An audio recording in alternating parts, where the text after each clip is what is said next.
Hello and welcome. I am Scrapperlock, and this is City of Heroes on the Rebirth server. We are with our level 23 character Quintessence Lass, who has 260,000 experience, with 31,000 to go to get to level 24. And our next power, not sure what that's going to be, but we are working for Claire Childress, who's started us on a story arc, and she says, the Freak Show have increased their activity in one of my patrol zones, or you have the opportunity to strike a powerful blow against the family. And I don't know which one of these is the story arc, so we'll take the Freak Show one and we'll see how it goes.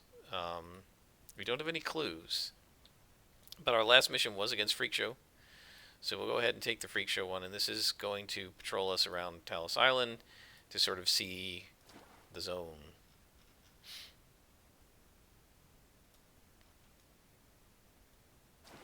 And I believe there's an exploration badge over here somewhere on this near this bull guy, Talos, I guess. I thought there was one, but maybe not. Oh, no, there isn't. There's a plaque. There we go. And this guy is going to set difficulty. Okay, so keep in mind if you ever need it, underneath the statue of Bullman, there is a field agent to adjust your mission difficulty. Wonder why they put it there, way out in the middle of nowhere.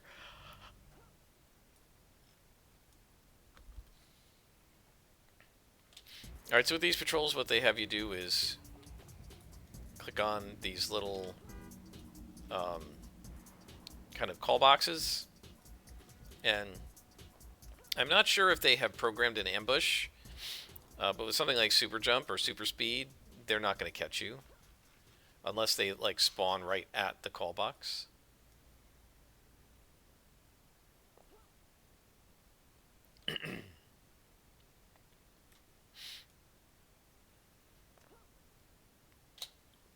This looks like it would be a nice drive. Like if you had to commute or something, this looks like a really nice drive going this way. All through like the grass and the trees and the water. It seems like it would be quite enjoyable to do that drive. Although probably in a real world, in a real city like this, it would be packed with traffic of everybody trying to avoid going through downtown.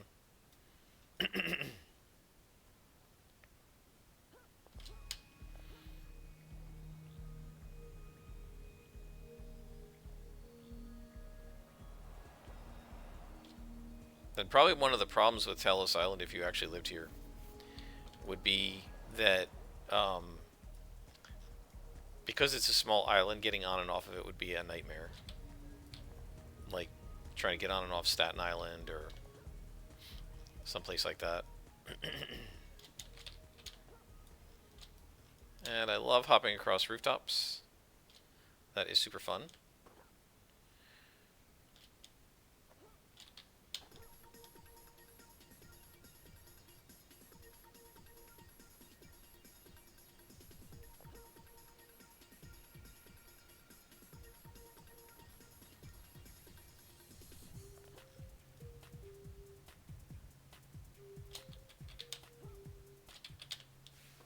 And I'm better at it now that I've got the higher level jumping length and speed. It the jumps land more where I expect them to land, which they didn't do at 8th level. I think I've mentioned that before. Partly because I wasn't used to low level jumping, and partly because 8th level is not normally when you get super jump. It was normally 14th, so it's even weaker at 8th level, and it would be even weaker at 4th level than I would be expecting it to be. I think there are 2 more of these out here. Why there's a call box right here on the beach, I don't know, in the middle of this island, but I guess it's so that you can, so you can call the lifeguard if somebody's drowning. Let's call her. And she says, thanks for stopping those freak show assaults. Well, I didn't actually stop anything, but okay. Next mission. This is family. The freak show have broken into a warehouse full of electronic parts. Get over there. Alright. So this is going to take us to King's Row. And bust the electronics thief. And I believe the freak show stuff is, in fact, what her story arc is, but we'll see.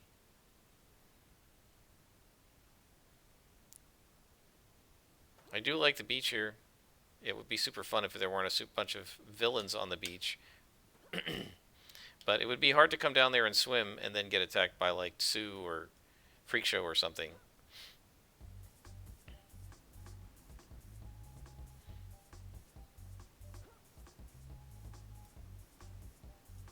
Alright, so here we go. Now we're going to head to King's Row and do our next mission. All that hopping around, they didn't even give us a little bit of experience for that, for completing the mission. I mean, I'm not saying we should get a lot, but like 10? Give me something. I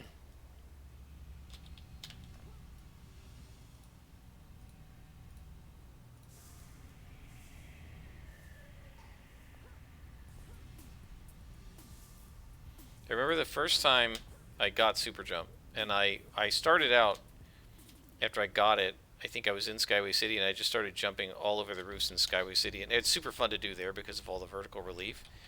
And then, like, that was like late at night, and I was up till like 1 in the morning doing that because I just couldn't stop.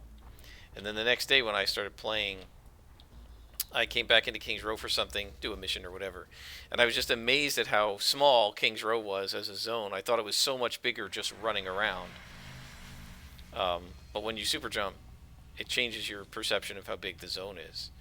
So now remember, we are on +1 missions, which means we will get some +2s. That is not a problem. As we saw in the last couple missions, we can handle these guys with no issue. It's easier to handle them when I don't screw up, but, and of course there's a lot more missing when you are fighting +2s. Look at that, like that. You shouldn't be missing that much. Like, I don't have that low of a chance to hit this guy. So when we're missing like that, we're getting 90s to hit. But you can see these guys are going to make the Fury go way up because you have to stand in here and fight them for so many blows.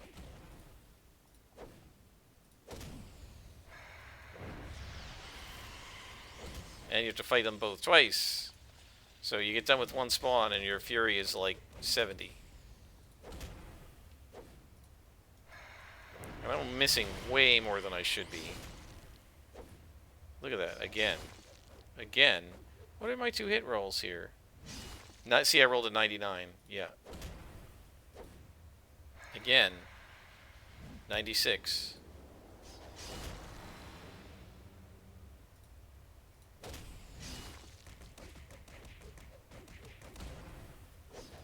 Again. 91. Right, so this is the problem. I kept rolling in the 90s. And that absolutely kills your endurance. Okay, so this is more what I'm looking for, the +1s.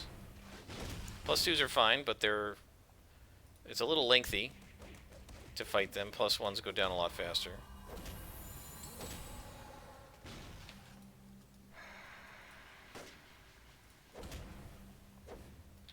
More misses. Well, these guys should have even a higher chance to hit.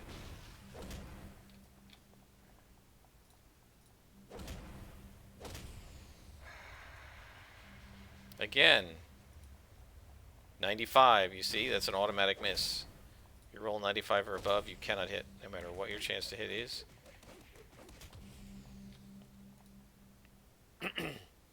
One nice thing about glowies and freak missions is, by the time you're done clicking on the glowy, they will have rezzed, so if they haven't rezzed, they're done. Okay, now we fight 4 guys at once, so this should be interesting.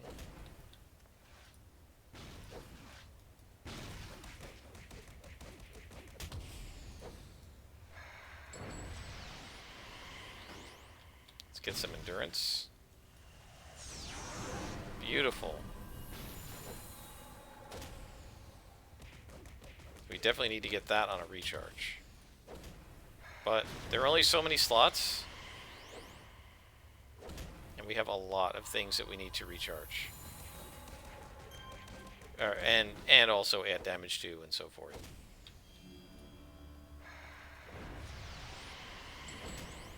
Yes, one of the differences between, say, a scrapper, stalker, brute, tanker, and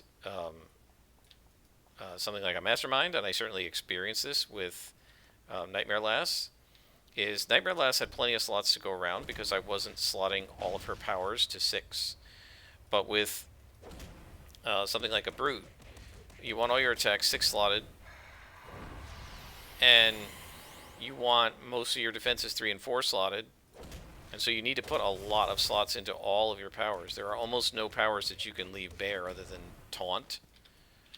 And one of the reasons I took it was so that I could ignore it for slotting and slot other things.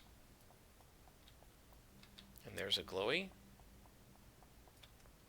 And so that is actually a bit of a build tip as you're building.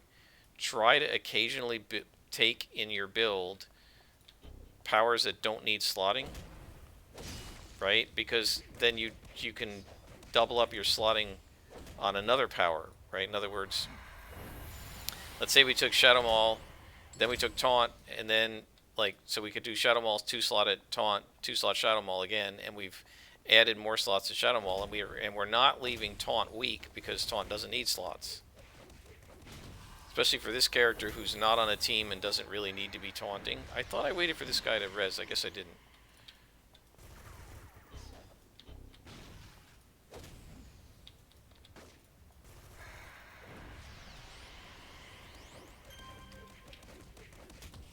Guess I didn't get this guy in the angle.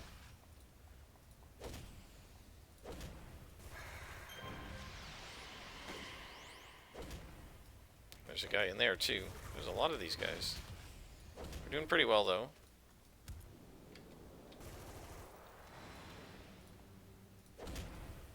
I mean, the yellows are probably have no chance against us. It's really more oranges and reds that might give us a little trouble. So theoretically we could almost put this on +2 at this point, except A, we would be missing a little too much for my taste, and B, then we'd have to face +3s, and we are not ready for +3s yet. We need way more enhancements for that.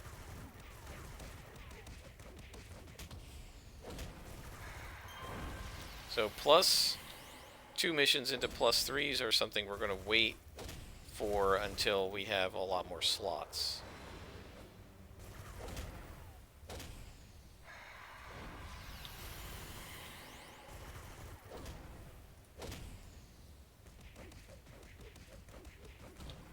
Good deal. And several of them wasted their dull pain without it actually affecting them. I love it when they waste it, because then they can't use it again.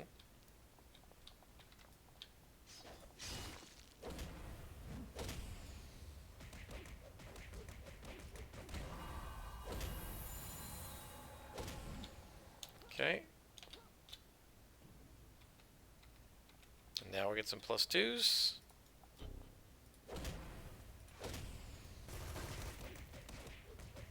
You can see how much damage we still do to these guys. Oh wow, this is a double spawn. The runners are so annoying because they get in my way.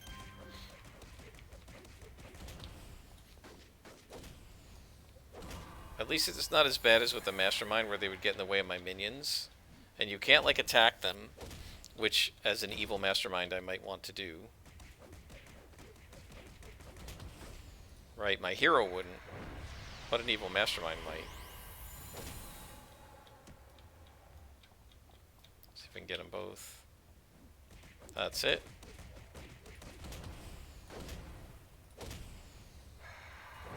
And made him waste the dull pain. So now we wait and see if they res. 1, 2, 3, 4, 5. They did not. I really like this split cape that she has. I think it looks really cool.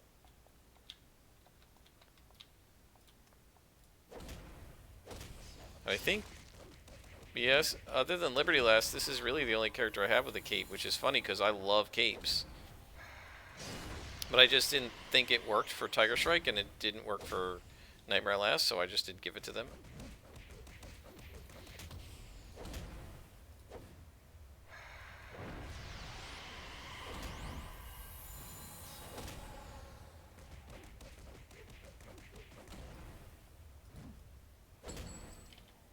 1, 2, 3, 4, 5. Yep, that's about how long it takes. You can see we're getting massive amounts of XP with these +2 guys. So again, if we don't get Andrea Mitchell as our contact, we're going to need to turn XP off until I can get it. And I won't film any of that because there's really no point.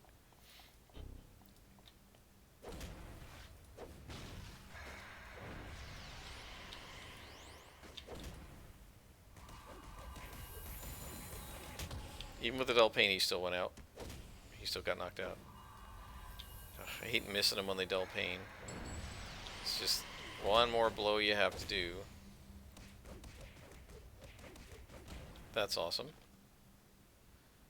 Glowy, where is it? I hear it.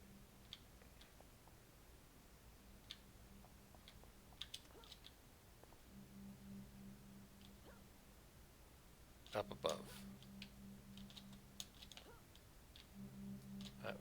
We need super jump for this. Can't get quite that high. Okay.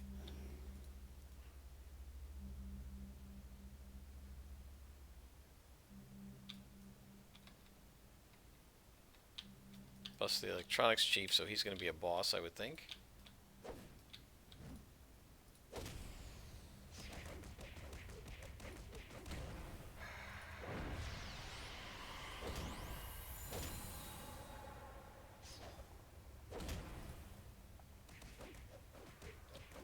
Excellent.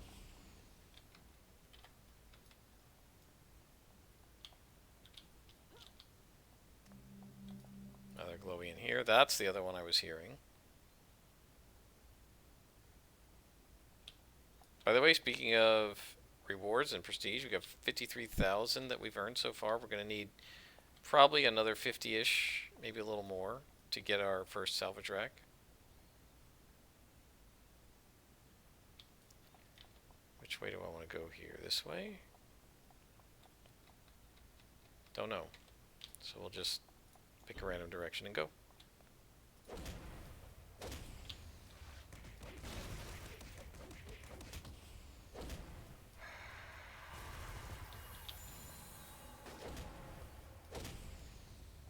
By the way, if we speak about D&D a little bit, if you remember on an earlier episode, I talked a couple of different earlier episodes. I talked about how there was a train wreck of a thread that was all about the racial stat bonuses. That thread has been locked, in addition to several people on it being banned, mostly for daring to say things that aren't popular on that forum to be said, which is essentially not to support the direction that the game is going in, whatever that direction may be. If you're not a fanboy who just says everything Wizards of the Coast does is great, ultimately your thread's going to get locked and you're probably going to get a site ban or what they call a suspension, where you can't post for a few days. So I'm not posting on that thread because, well, obviously it's banned, but it's locked. But I stopped posting on that thread a long time before that because I saw what was happening. I saw what was coming, I guess is the right way to say it. There's nobody else around here? Just one freak show just hanging out all by himself? That's a little weird. What's the matter, buddy? Nobody likes you?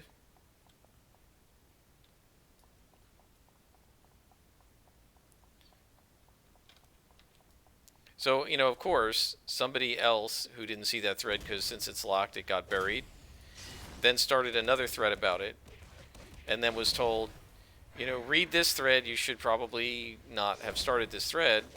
I'm like, well, one of the problems with locking threads and banning people and all that is that it does remove it cuts off the flow of information, right? So if you keep locking threads about this subject, and they keep getting buried underneath, on the third or fourth page of the thread list, then when new people come in with the same thought, the same questions, the same concerns, they're not going to see that 3 or 4 pages down, so they're going to make their own post.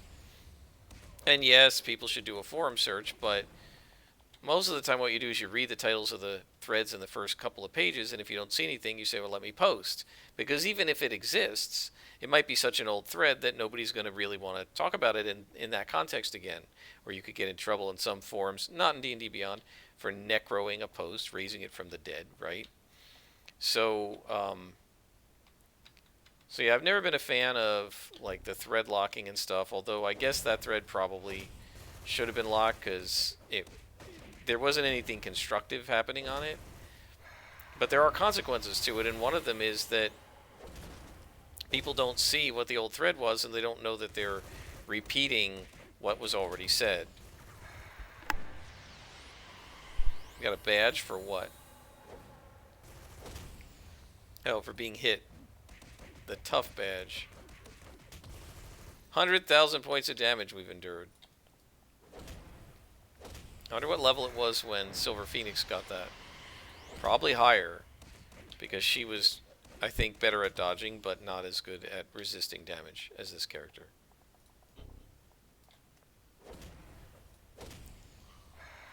Maybe not, because Silver Phoenix, we stopped the XP gain a lot for her, so she might have been actually a lower level, but been on more adventures, missions, I guess.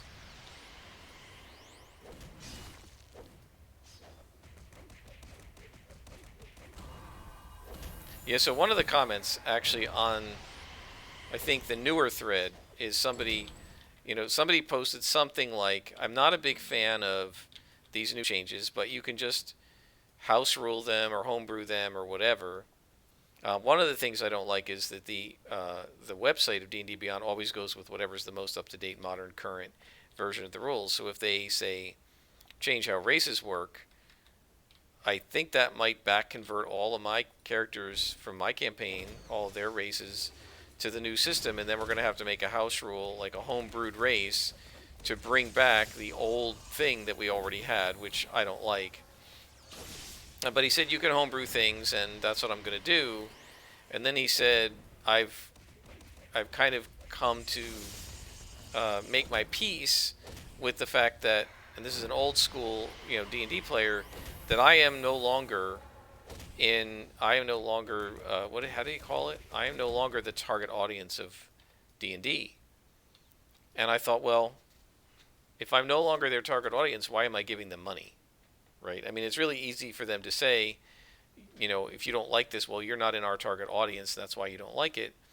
But the thing is, and I've said this before, the target audience, the D&D players, the old schoolers who like playing D&D and have played it a lot, we're the ones that they make their money off of. The newcomers, they have no skin in the game. You liked watching an internet TV show like Chain of Acheron or Critical Role or something, Acquisitions Incorporated, Stranger Things on regular television. You got into D&D that way. That's a fad. People who like the game today, aren't going to be necessarily invested in it in 10 years or 5 years. It's popular now. While it's popular, they'll like it. When it becomes unpopular, when something else becomes popular, they'll switch. Savage Worlds becomes popular, they'll switch to that. Or playing some video game becomes popular, they'll switch to that. And so, I'm not saying everybody. Obviously, some people will turn this into a hobby for life. But for a lot of people, these things are fads. And if it's a fad, then they're not going to stick with it the way an old school fan who's been with it since the 80s obviously will stick. And this reminds me actually of comic books. They've done a lot of things with comic books to try to appeal to quote-unquote a more hip audience, a more with-it audience, a more mainstream audience.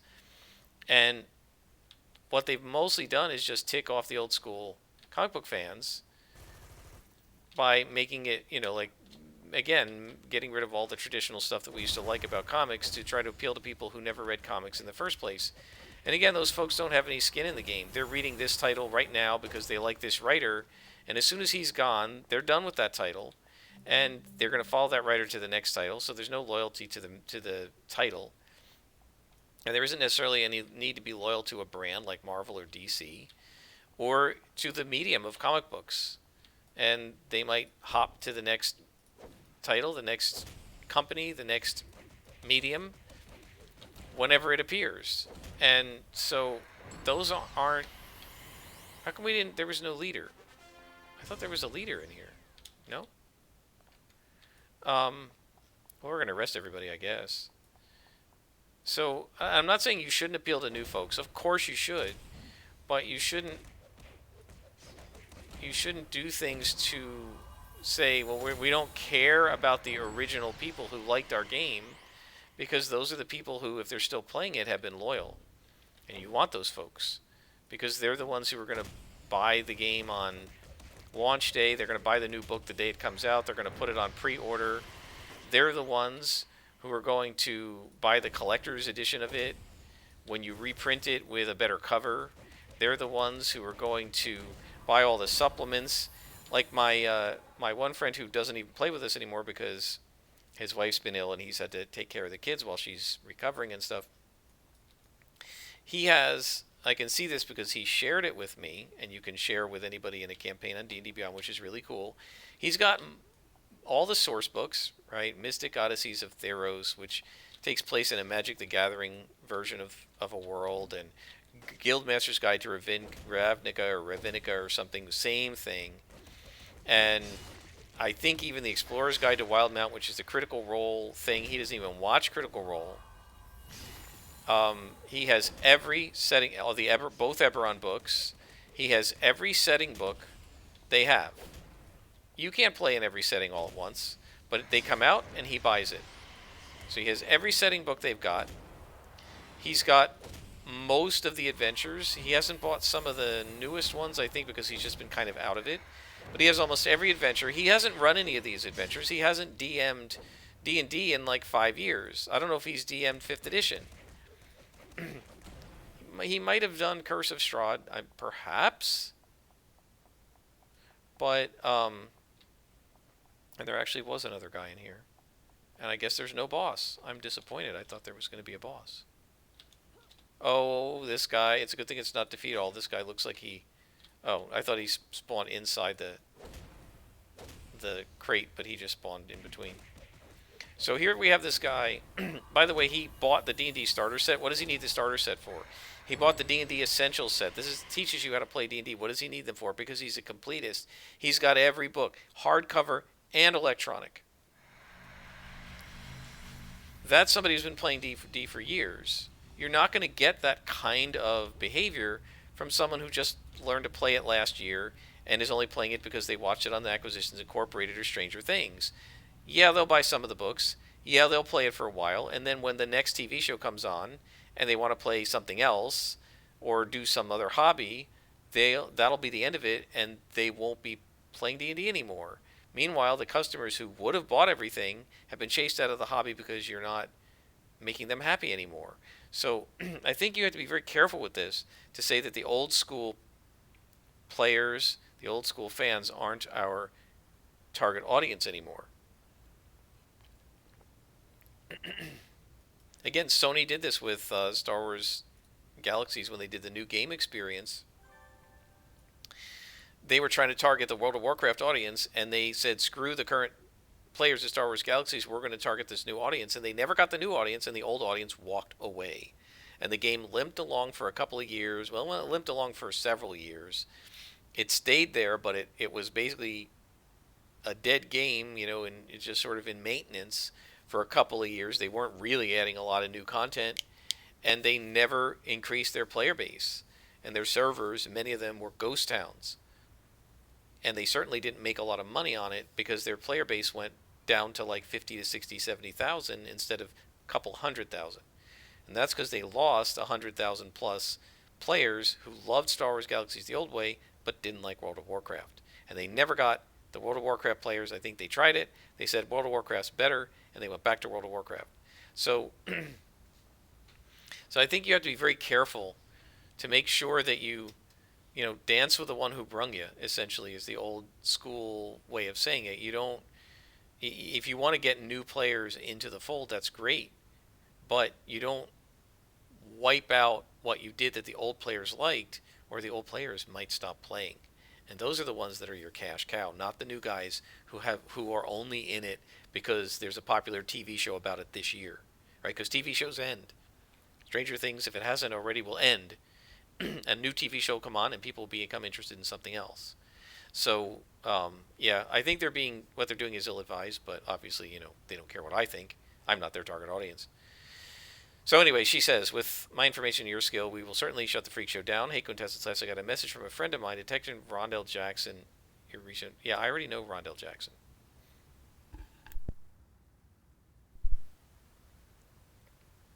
All right, so now we need to call the number of freak show. This is defeat 20 freak shows. I'm not going to make you guys watch that. It's kind of boring. We're already half an hour, so I'll do this off screen. And I might freeze my XP and try doing some radio missions while we're off screen, just to see if I can get Andrea Mitchell, because I'm getting tired of not being able to get her. I don't know if maybe I'll do that after I finish Claire Childress, though. But I'll do the 20 freak show off screen and then bring you back when it's time to do a real mission. Until then, I am Scrapperlock, and this has been City of Heroes on the Rebirth server.